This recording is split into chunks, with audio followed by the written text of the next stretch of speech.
Tēnā tātou. My name is Helen Bartle and I'm the Senior Advisor for Audience Development and Capability Building at Creative New Zealand. It's my great pleasure to take you through this session today and to chair this Pecha Kucha-style presentation of how arts organisations are engaging young people. I'm going to give you a brief summary to start with of the characteristics of successful organisations engaging young people. This is mainly from an audience development perspective, although you're going to see throughout the course of the session some amazing work that each of these organisations here today are doing. And some of this is much more participatory rather than purely from an audience standpoint. We then have 5 fantastic Pecha Kucha-style presentations from Auckland Theatre Company to start with, followed by the Auckland Museum. Then we've got the Auckland Art Gallery, Young and Hungry, and the finale is The Edge, and Craig has promised to do a little dance with that, or some sort of performance art. And then it will be your turn, so we'll have a Q&A at the end, and we'll hopefully have plenty of time for discussion and good conversation. Virtually all New Zealanders aged between 10 and 14 are currently engaged in the arts in some way. Kath Cardiff in her introduction mentioned 3 out of 4 New Zealanders are actively engaged, either as participants or attendees. And this is a tremendous result, and it's pretty well internationally regarded as quite a significant amount of people engaged, young people engaged in the arts. However, the one thing that we truly know is that whilst they might actually be involved in some form of activity, they're not all equally engaged. And to give an example of this, most audience development that we find is aimed at kind of crude target groups. So people talk about engaging young people or families or Asians, Māori, Pacific Islanders. But what this doesn't take into account is the nuance of how these groups are segmented. So they have shared characteristics in terms of their demographic, the age demographic in the case of young people. But what they don't have are shared beliefs or characteristics or motivations or needs when it comes to engaging in the arts. In fact, young people we know are actually trying hard not to be defined by age. You know, generally speaking, a lot of young people don't want to be pigeonholed in that way. Such are the number of micro-tribes that we have amongst young people that there's probably far more diversity amongst this age group than there are similarities. And it makes our job pretty hard in the arts to actually work out how to segment this group in a meaningful way so that we can engage with them. So just to give a bit of an idea of the paradox of youth identity, I've kind of come up with a contradictory example of a young person. There could be a soccer-loving Chinese 17-year-old who aspires to be a politician but can't yet vote, feels more proud to be a New Zealander than his parents did but wants to travel and see the world, who is the ultimate urban cool but actually loves the great outdoors, and who pairs designer shoes with charity shop bargains. So it's a pretty complex scenario we find ourselves in, but nonetheless very rich. And if we try and kind of get down with them or become what we determine as cool, obviously we're going to end up possibly inviting a certain amount of cringe factor. I'll give you an example of how this can go wrong if we try and get down with youth. This is an example of a clothing brand in the UK who 5 or 6 years ago actually tried to align with the urban youth by jumping on the graffiti bandwagon. So they had this slogan which was "We are you," and it was around the time that Banksy was quite popular and was kind of seen to be, you know, really street cool. But it actually provoked enormous backlash, as you can see from the comments. I don't know if you can see right at the back, but I'll read them to you. It says, you've got the "We are you," the slogan of this urban brand of clothing, and it says, "No, you're not. You're an overpriced shop trying to be subversive. Box fresh makes me ill." And the other one says, "No, you're not. No, you're an advert." You know, so it actually proves that the lesson, I guess, the takeaway here for us is that you aren't them, and that's fine. You know, you don't, I think the lesson is we can stop trying to be hip and cool and getting down with youth, and actually we need to just allow them to be themselves and for us to be ourselves. Cool. So how do we engage with them in a meaningful way? Well, we know that 67% of young people are happy with their current level of involvement in the creative arts, but about a quarter of these people would actually like to be more involved. So how do we involve them if they want to be more involved? And I've come up with a slide here of what I see as some of the successful traits of an organisation that could involve young people, and I think some of what I'm saying here is going to be touched on with the Pecha Kucha presentations. So, without reading the slide out, basically I think we've got a lot to learn from young people, and I think we're able to evolve because of them. And that, I think, has been touched on several presentations over the last few days. Successful organisations that truly and meaningfully engage young people have a leader, an artistic leader, or someone at the top of the organisation that's truly championing this work. And also, I think John McGrath talks a lot about this, but culture and arts experiences aren't to be delivered in a kind of one-way push, but more to be delivered with and by young people, rather than just to them. Also, organisations that find ways to help young people unleash their creativity through various touch points with the organisation tend to be more successful and have a better cut through. And organisations that are not afraid to allow young people to influence or change the way that their art is presented or communicated, or even at the top of the organisation, even policy decisions. I think John McGrath talks about his commitment to this at the front and centre in the work that he's doing. So I guess what we're saying is we've got something more to gain from young people other than just their patronage. And we should listen to their ideas, get them involved, provide them with a mechanism to express their opinions and ideas. Young people like to have active involvement. We know this, we're doing this work already. They like opportunities to co-create. Many of their favourite brands like Nike trainers or Coca-Cola are creating these opportunities for young people already. They are able to create new product lines, personalise products with their own name or their own design. So why wouldn't we in the arts offer them the same opportunity? But it is a mistake to think that we can only co-create. Some with young people. Some young people don't want this opportunity, so it's not necessarily a one-size-fits-all. Young people don't think of themselves as ticket buyers, supporters, donors or subscribers. They actually assume that the arts is a participatory thing. It's about me and my friends making or doing. They have 300 friends on Facebook or even more, so their definition of friend is very different. And they're more into flash mobs and diary planning, and their default social group is likely to be 6 or 8 or 10. And for older people, it's more likely that they will attend as a couple. If you walk down Queen Street on a Saturday night, there are groups or mini tribes hanging out, colliding with other larger groups of young people.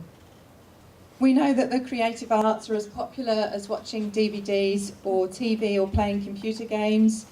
So the arts are very much part of this culture and not necessarily seen as a distinct activity. But often our kind of subsidised arts gets excluded by young people. Young people are more attracted to a happening, a spectacular, an event-based activity with a time imperative. And to them it's appealing to have that immediacy and sense of occasion, a shared experience. Young people have this kind of inbuilt membership to the wider community. They also have a much stronger direct appreciation of craft and skill, and they focus much more on the artist's craft, the act of creation and the technique, rather than the provenance of the work. So young people might tend to say, wow, that act is amazing, not, I really like Shakespeare. Or they might say, oh, I wish I could play the drums like that guy, rather than I like jazz. And they're more impressed and connected to the artist in the act of creation, and the status of the artist is far less important to them. They're more likely to want to have a go, be in the room, ask, how did they do that? So in summary, no, I'm not saying that you're doing this, but I would say don't try to pigeonhole young people. Don't try to get down with them. It's fake and it's creepy and you'll end up looking like your Uncle Derek at a wedding. It's too try hard. But instead, try to seek genuine, exciting, interactive exchanges with you being yourself and them being able to be themselves. Nothing could be cooler than that. The definition of cool itself is being yourself. And we're about to hear from organisations doing just that. Please welcome Lynn to the stage. I'm very nervous about this, because I've never done one before. Pecha Kucha. Thank you. Now, is it already? Do I start talking now, Helen? Okay. Here we go. Time. Here we go. Hi, everyone. Lovely to see you all. The photos that I've selected are really sort of what I consider to be some of the highlights of our programs at Auckland Theatre Company. I had the one of the kids putting their hands up because I want to say that behind everything we do at Auckland Theatre Company is a very strong connection with our schools and our schools program.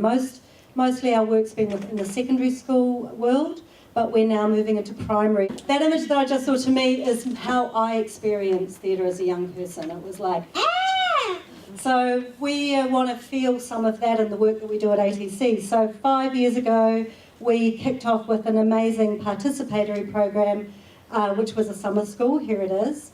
We did a production called Shrewd. It was the real milestone for ATC in terms of taking the work that we'd been doing in terms of schools coming to see performances, taking part in post-show forums, doing workshops in schools, to actually doing a really active engagement with young people. And we've continued that engagement. We did Shrewd as a big summer school project, and we're now on to our 6th annual summer school at Auckland Theatre Company. So it happens every January, and it's sort of like a gateway project for young people to get involved with the company. Sometimes we get people who are drama school graduates, sometimes we get young people who are still at high school, but it's the beginning of the year for us. Another project that we do every year is we go into schools, we continue to go into schools, and we're now looking into working in the primary area. So this photo really talks about us going and working in a primary school, and it connects with working in that school, Viscount Learning Community.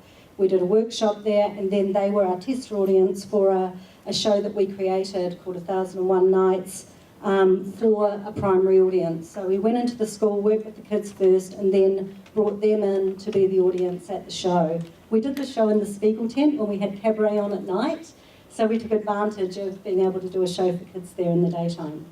These images are from the collaborations that we did with the Pacific Institute of Performing Arts, PIPA, which is a tertiary institution. So again, we've started off with secondary, got very strong relationships there, going into primary, and we've also had this tertiary relationship with PIPA. This photo is from my favourite show of the last year, which was called Seven Wonders. It was a collaboration between members of our senior citizens performance group, who are called Marvellous, and students from Point Chevalier Primary School. So 20 Year 5 and 6 students worked with 8 members of Marvellous. The age range of the cast was 9 to 91. And together they devised a show over the course of a term based on what was their personal 7 wonders of the world. So the show was incredibly joyful. It was just full of beautiful moments and memories. And the performances all took place in the school, here in the auditorium. We did 5 performances, about 1,200 people saw the show, including every child in the school. And it was just one of those projects that just really, I think, encapsulated everything that we're trying to do in our program at Auckland Theatre Company, which is about making real connections with real people in a meaningful and long-term way. This photo is from a big community project that we did at the beginning of this year called Dominion Road Stories. It's a photo that's on the road, and it's part of one of the shows we did in that event. This is another photo from Dominion Road Stories, a big family celebration that we did in Potters Park opposite our rehearsal rooms in Dominion Road. a free family event that sort of celebrated the history of Dominion Road as a dance hall venue in Auckland. As part of Dominion Road Stories, we also wanted to kind of acknowledge the fact that Dominion Road is a big transport route, obviously.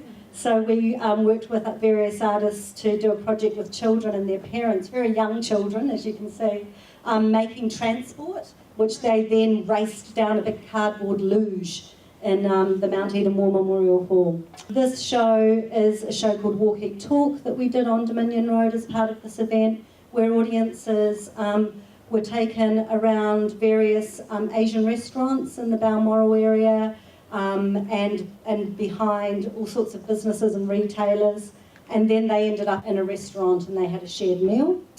I put these images in because I think that they really show how much fun everyone was having getting involved in the project. As volunteers, we had up 205 volunteers involved in that project, as well as the staff at ATC. It was an incredible project for the whole team to get involved in, and it really gave us a huge boost of energy at the beginning of the year. This photo is from a completely different project, but another highlight for us, which was our association with Young and Hungry. So this was our first year of Young and Hungry. We did a play called Sit On It, which was all about girls getting trashed in a bar and hanging out in the toilets. And it was an absolute sleeper hit of the festival. This photo I put in because it was from another year that we did Young and Hungry. It was a play that we did by Eli Kent called Thinning, directed by Laurel Deviney, with Nicole Thompson in it, Jordan Selwyn. When I look at this picture, I see a whole bunch of kids that are continuing to work with us now. This photo I put in because I just think it's a funny story, which is that last year, we've moved on from Young and Hungry. We're doing a different kind of youth event now, one where we perhaps get to, well, basically the young people are coming up with kind of more devised work and pitching work. And that other photo that I was going to show you was a show that we did called Sleepover, where the audience slept in the basement for the night. This image is from the show that we're working on right now, which is on this July at the basement, which is called Like There's No Tomorrow, and it's a collaboration with the Playground Collective from Wellington, who are a young theatre company making a show with us, the old theatre company, and we're putting it on at the basement, fabulous venue, and we're turning it inside out, and it's all around teenage drinking, and that's the conversation we're having. Amen. Okay, next up we have Sally Manru-Riva. Thank you so much. I'm going to talk today about what I think best practice could look like in terms of museums engaging with young people. A little bit about me. This is where I come from, Yorkshire in the UK. I started life many years ago as a youth worker, and I have fond memories of taking young people tramping, often reluctantly, through these hills. But that work as a youth worker helped me get my first job in museums at this place, a historic court and jail, where we developed strands of work working with young people who were at risk of offending. And so began my kind of lifelong commitment to making museums much more engaging and relevant places for young people. So I thought it might help, Helen covered this, but who are these young people? And I found this really interesting research from Australian museums. I'm sorry you won't be able to read it at the back. But what it tells us is that there are certain things that young people are really interested in, like personal identity, relationships. But it also tells us, no surprise, that young people don't always find museums terribly relevant and engaging.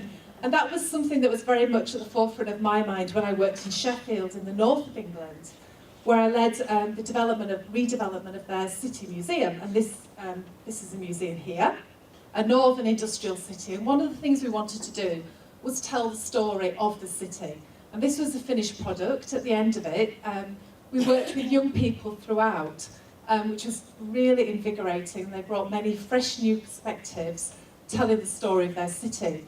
One of the things that they really wanted to talk about were one particular group of young people was this. This was where they lived, Park Hill Flats. And it had been earmarked for renovation. It was really a no-go area for many people. And the young people showed us how, with the support of the museum, they could tell a different side of this kind of story and really change the perspective of an issue like this and of young people in the media. In terms of legacy, what happened after that was that we were able to set up an advisory group of young people, and they went on to be involved in this project, which was really part of the Olympics celebration, where they got to work with young people from around the UK. So fantastic legacy work. I wanted to just take a quick detour south from Sheffield to London to talk to you a little bit about some great work I think is happening at the Museum of London, where again they're working with young people to tell the story of their city.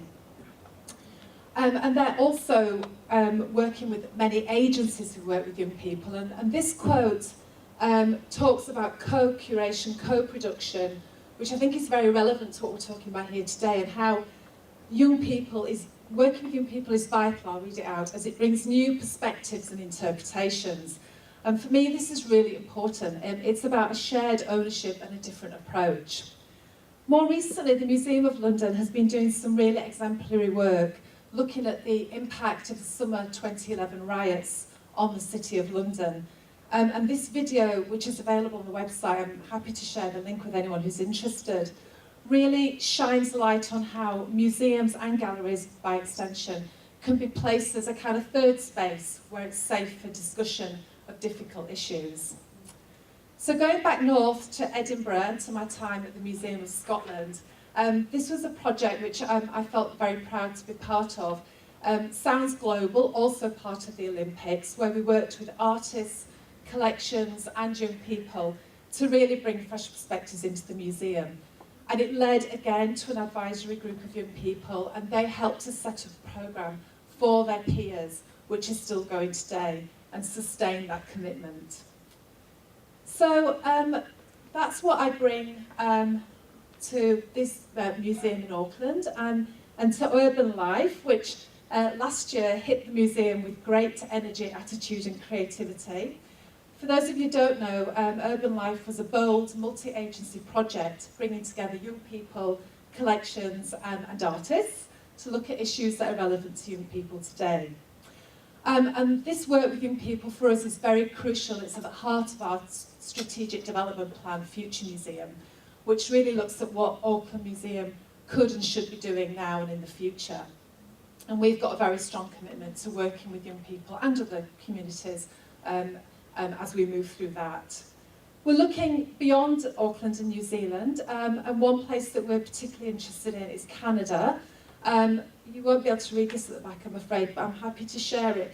But it's really a quote about the potential of young people, what they can do for their museums and their arts sector and for their country. But it's that idea of investing in young people. One great example, and my colleague Bethany is about to go and visit some of these places, so she's here in the room. Museum of Vancouver, where they've had, Museum of Anthropology, in Vancouver, where they've had a long commitment to working with young people through their Native Youth Programme, and it's one of the examples that we're going to take a look at.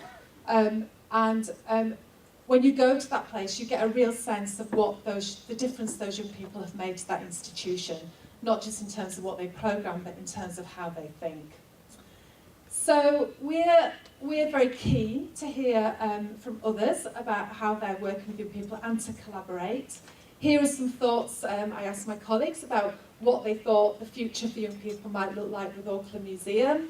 I think most importantly is that sense of equality of access and that collaborative approach for us, that we want to share that ownership as we approach some of these projects. We're not waiting. Urban Life has led to a really fabulous project with the young people and their families of Ngāti Whātua. This is something which is now in our current exhibition, Moana My Ocean, about the Okahu Bay. So we invite you all to come along and see that and to hear about that work and that project. Thank you. Next up we have Meg Nicol, the arts educator and administrator at the Auckland Art Gallery. I'm really excited to be speaking to you today about a new program at the gallery which is called the Youth Media Internship. And it's very exciting because our pilot was last year, and our second Youth Media Internship is taking place in a couple weeks over the July school holiday. So these are interns from the pilot last year. And just to say, we are at the very beginning of our journey at Auckland Art Gallery in terms of engaging youth, and this program is something we're really excited about and to continue this journey. So what was the internship? I'll use this as a case study, talk a bit about it, and then a bit about what we've learned from it. So we got 11 interns from across Auckland schools, recommended by their teachers. They came into the gallery and we set them a task. We said, ask any question you want about the gallery and investigate the answer through the medium of film. And how did we do this? This obviously wasn't just about setting people loose with kind of no prep. So we partnered with AUT and the Creative Technologies Department, and these are 2 second-year AUT students, and they were our media mentors. So they came in with all the equipment, all the technical know-how, and they were really keen to work with these students, these interns, who were between 16 and 18, I might add. So these are our media interns, and they also worked with 2 of our gallery educators who were the gallery mentors. So we termed this as mentors and interns. So you can kind of maybe ask me a bit more about that later. I don't think there's time. So what happened? First day, first couple days, it's only over 2 weeks, the interns spent a lot of time team building, talking about what they did at school, their strengths, their interests, getting together in teams, their goals. We love goals, got to work towards a goal with a team. So these are goals from the teens. Love the last one, improve spelling, tee, especially after the first line. So really important that they set goals as individuals and teams, and that we as the educators knew what they wanted to get out of this experience. So over 2 weeks, we could really tailor it to the interns. Brainstorm their questions. Who knew there were so many questions about Auckland Art Gallery from one group? So they asked all the questions, and this was after an introduction to the gallery. So after they met staff, went behind the scenes, heard a bit about what everyone was doing, then the questions started. And we let them explore as well, taking photos around the place, taking notes, asking the front of house staff what's going on here. Then you learn to use the equipment. So the AT media mentors really came into their own. And here we are in the lower ground foyer of the gallery, learning how to use the handheld cameras. And they had to learn all the media requirements. So we were telling our interns, you have the same rules as TVNZ when they come into the gallery. You have to get all the release forms signed, you have to get permissions and copyright for the artwork. Then they answered their question through interviews, getting shots, speaking to the public. So here are 2 of the interns interviewing one of our front of house staff. Then it was editing. AUT brought over these snazzy hot pink Apple Macs. Lots of frustration from the interns not having a mouse.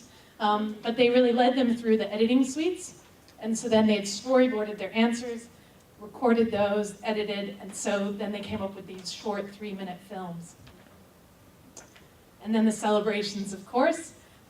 So we sent photos back to the schools. They got lovely certificates from the director, but most importantly, we had a film screening. Friends and family came. We had drink and food and celebrated. It was really fun. The interns became really good friends from across Auckland, and that was something they reflected on that was so great. Here we go, reflection. We did a lot of reflection and evaluation. So I loved some things, the people, talking to the staff members, meeting amazing people, everything. Swipe cards, they loved being part of the team, part of the gallery staff. Loved having the swipe cards, getting in and out of doors, getting to know everyone. I struggled to stop laughing all the time. That's true, that was okay though. Keeping my hands off the food, not having a mouse, not eating the pizza all the time, watching my video, the anticipation. So really cool feedback they gave us. It was definitely a social experience, and also one that they said they could translate to their school and professional experience. So again, here we are, the teamwork coming together at the end to reflect on everything they did. Right, and here's where I want to focus on what we kind of learned as an institution about this. So personally, what I really learned from the young people is, some may recognize this Home AKL exhibition, beautiful work. What I really learned from the young people was that they want to be part of the institution, and as you said earlier, Helen, it isn't about changing who we are or changing who they are, but opening up and saying, we welcome you into our organization, we welcome you behind the scenes, we welcome you to share your ideas, we welcome what you produce, and we're going to help you do that. So it's also, for us, it was about unleashing their creativity by setting up safe boundaries. So we gave them a goal, we gave them the resources to realistically reach that goal. So we didn't say, here, talk to every staff member. We gave them a list of staff members who had set aside time, who were keen to talk to them. So that was really important to set those kind of safe boundaries, let them know what they could and couldn't do, and then let them go from there to make real decisions. More note-taking, lots of note-taking. But again, really keen, and part of it was the mentorship as well. So we had our educators working closely with them, staff members, but then those tertiary students from AUT. And these are 16 to 18-year-olds thinking about that next step. And to be able to see how it translates to university and then to the professional life was really important for those students. There they are again, swipe cards, holding them proudly. And I just can't say enough about our AUT media mentors. Again, working with those tertiary students was amazing. And this year, we've moved further by having those students involved in the planning of the program. So the media mentors this year are sitting in on our marketing meetings to talk about what we can do afterwards. They're helping us plan the event. They're much more involved. And the interns want to stay involved. So our big task right now is what do we do next? So we're thinking of setting up a youth event committee or something where these students can come back and help us plan things for other young people. But what's clear to us is once they're involved, they need to stay involved. So it's our job to think of ways that we can keep them involved in the decision making and keep the energy going. Thank you. Next up, we're really pleased to have Diana Cable, who's the Programme and Partnerships Manager at Young and Hungry. Back in 1993, inspired by a youth project at the Maitland Theatre in Auckland, Guy Boyce, who was then the director of Bats Theatre, commissioned 4 one-act plays to be performed by 15 to 25-year-olds. And in 1994, he staged the first Young and Hungry Festival. 19 years, 60 plays, 54 playwrights, and over 1,200 participants later, young people remain at the core of Young and Hungry, and they are the driving force, and their energy and fresh perspective revitalises everything that we do. So we offer them 3 programs: a Playwrights Initiative, a Festival of New Theatre, and an Ambassadors Program. You'll see our mission there, to empower youth through mentorship. And it's not uncommon in Young and Hungry programs to hear that the quality process is just as important as the quality outcome. We strive for both. The Playwrights Initiative is a script commissioning process that seeks to develop and produce 3 new young youth-focused scripts each year. The plays are written by emerging playwrights, specifically for young people, and we aim to give them the playwrights the professional skills and to open doors for them for the theatre community and its resources. And the initiative matches emerging script writers with professional writers who advise them in one-on-one mentoring. This isn't going to work, I'll just talk. During the one-year development process, the writers work through 4 drafts, and they work in a play reading and 2-day workshop with young artists. And these young artists are from our Young and Hungry program. They not only get to see the playwriting development process, but the playwrights get to see how their play is working with their target audience. These are some of the people that have come through our playwrights process throughout the years. At the end of the process, a professional panel made up of Young and Hungry, Play Market and Bats Theatre decides if the 3 plays should be staged at the Festival of New Theatre. And all the plays that we've developed over the years are held at Play Market. They can be hired by anybody, and some, such as Cow by Joe Randerson, has been staged over 30 times. Our annual Festival of New Theatre is our main mentoring program.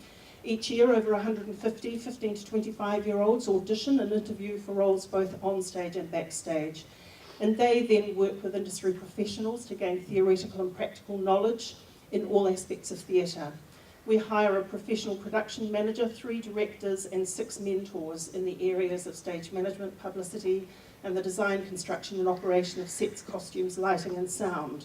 And each production has its own cast design team, so we've got well over 50 or 60 young people involved each festival. They have a 12-night season at Bats Theatre, and once opening night is in place, the kids are in charge. The mentors take a back seat, and the young people are running the program. Apart from the tertiary institutions and Auckland Theatre Company, we're probably the only people who are giving mentoring opportunities in the technical and design areas. And we find that a lot of the people who come through our program actually go on to work in the industry and go on to Toi Whakaari. Our publicity is run and devised by the young people. So they have street runs, they design social media programs, they do all the publicity themselves. Basically, the only thing, the paid side, is run through the office. They're involved in all the photo shoots. And we also use their networks very much in the publicity. We find that the young people thrive on the challenge, and getting some of the feedback from them, I've learned heaps about theatre etiquette and the do's and the don'ts. I learned how to integrate with a group of people who respect one another and want to create something cool on stage. Every mentee is treated like a professional from day one, which makes the pack in and pack out of bats, along with the season itself, an example of what to expect if you were to do this for a living. It's exciting, it's scary, it's real life theatre. And this is just a handful of the many people who have come through Young and Hungry success, both on stage and in a management role. So there are some pretty high-powered people there who, fortuitously for us, are very keen to give back. The Ambassadors Program is pure audience development. 24 senior secondary students are selected to attend 20 to 25 performances throughout the year. They see a wide range of theatrical styles, from opera and ballet to devised work and classical theatre. We work in partnership with many organisations that generously give the tickets for free.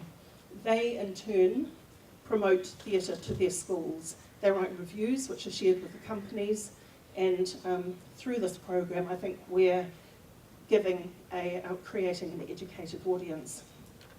Social media is at the core of the way that we liaise with all our young people. It's very changing. We follow new trends as much as we can and engage all of our students in social media. All of our groups have their own discrete Facebook pages and private groups. We're very excited to welcome the Basement into the Young and Hungry program this year. They're going to be putting a Young and Hungry festival on later in the year at Basement Theatre, and partnerships are really the lifeblood of our organisation. We work with so many people, and I think the fact that we have had their support over 20 years and that we have produced so many good artists, and the fact that we're still here after 20 years shows that the mentoring program and what we do does work. I'm going to introduce to you Craig Cooper. I come from the ATS Centre, seen here in all its brutalist glory at the end of ATS Square. It's not perhaps the most inviting building for families, for young people, I think similar to the discussion around museums. But families is now a core part of our programming emphasis. We're now part of Regional Facilities Auckland, and one of the key priorities that they've talked about is creating opportunities for families to spend positive time together, which as a programmer is quite exciting. It's meant that we've looked at what our offer for young people, for families has been, and really looked at it in the context of a family experience. I'm going to talk to you about two of our key projects, programs that we run in this area. Pick and Mix, which is our free weekend performances and workshops for families, and Time Out, contemporary family theatre program. Okay. This is Pick and Mix. Now, Pick and Mix, we initially started about 5 years ago in response to lack of access to ATS Square. We needed something to put into the centre that would invigorate ATS Centre, and we really focused on foyers because we have a lot of foyer space in the ATS Centre, as you will know. Not so many theatres, but lots of foyers. So Pick and Mix was about weekend performances. It's free. You come along from 10:30 from 10:30 to about 11:15, 11:30. There is a performance, and it's as you see here, it's very low key. It's cushion style theatre. The idea is that you can come along, and there are a lot of rules that we explain at the beginning, but they are not rules that are normal to theatre. The rules are you can come and go at any time. You can stand up. You can move around. Children can talk. Adults can talk. You can eat. All the things that perhaps you're not supposed to do in the theatre. Following the performance aspect, there is always a workshop. And so there are opportunities for young people to get up and actually learn from the performers, learn a dance. It might be learn how to tell a story. It might be telling a joke. There's a whole range of performing arts experiences that we look at. The other key thing is that it's about not just the young people, but it's about the parents having an opportunity to engage with the workshop as well. So everything we do is about the opportunity for everybody in the family to be able to participate. We do have a wide range of performing arts events. So it's not just your traditional arts practice such as ballet, symphony, which we do present, but alongside that we wanted to give a real range. So we have things like a ukulele orchestra we've had in the past, we've had story improvisation, we've had Indonesian shadow puppetry. This is the program for the current year. We've got things like not just clowning, not just hip-hop, but wait for it, hip-hop clowning. So we're really looking forward to that with Justin Hayu. So we really do try and push the boundaries of the kinds of arts experiences. Pick and mix, as you know, is that old label for putting together a whole lot of sweets. Well, for us, this is about a taste of the performing arts. The other thing we've got coming up this year, very excited, puppetry, but this is digital puppetry. So in front of our interactive digital screen, artists are going to actually do puppetry on the screen, live puppetry, but the puppets will be digital, and then the workshop will be about integrating with the families so they will be able to manipulate and do puppetry on the screen as well. Moving on to Time Out. This is our theatre program for school holidays. We also wanted to develop not only a free program, but a ticketed program, building a ticket buying audience for family theatre. And so we have a range of things that we put into this program. One thing is international shows. You saw the Listies Do Computers. This is Dr. Brown, Brown, Brown, Brown, Brown, and the Singing Tiger, the hit of the Adelaide Fringe last year. So we try and introduce international shows that really push the boundaries of what family theatre can be. The other aspect is, of course, local shows. And we've had great support from Creative New Zealand in supporting work with local companies. This is Theatre Beating last year with the Magic Chicken, and this year we're looking to work with them for their new show, The Thing from the Place. So again, working with local companies is an equal part of it. We also have commissioned work from the ground up. One of the most exciting projects, I think, was The Secret of Dongting Lake. We really wanted to reach the Asian community in Auckland, which we weren't really seeing represented in a lot of our programs. So The Secret of Dongting Lake was a wonderful project directed by Ben Crowder. The script was by Michael Ann Forster, and the cast was entirely made up of Asian Aucklanders. 12 professional actors and a chorus of about another 6 from schools and universities. And this was done with very much a view to attracting a new audience, an Asian audience. The show was marketed bilingually. There was a Chinese and an English campaign, and it was also it was performed in English, but there were Chinese surtitles for every performance. And surveys afterwards revealed that we did actually manage to achieve about a 20% attendance of total audience from Chinese background audience. This was perhaps, again, pushing the very boundaries of what theatre for young audiences can be. We built the city, 9,000 cardboard boxes in AT Square. Some people say this isn't theatre. Well, tell the people who broke in overnight. We had a break-in. It was supposed to be secure. It was broken into. People broke in and made boxes for us.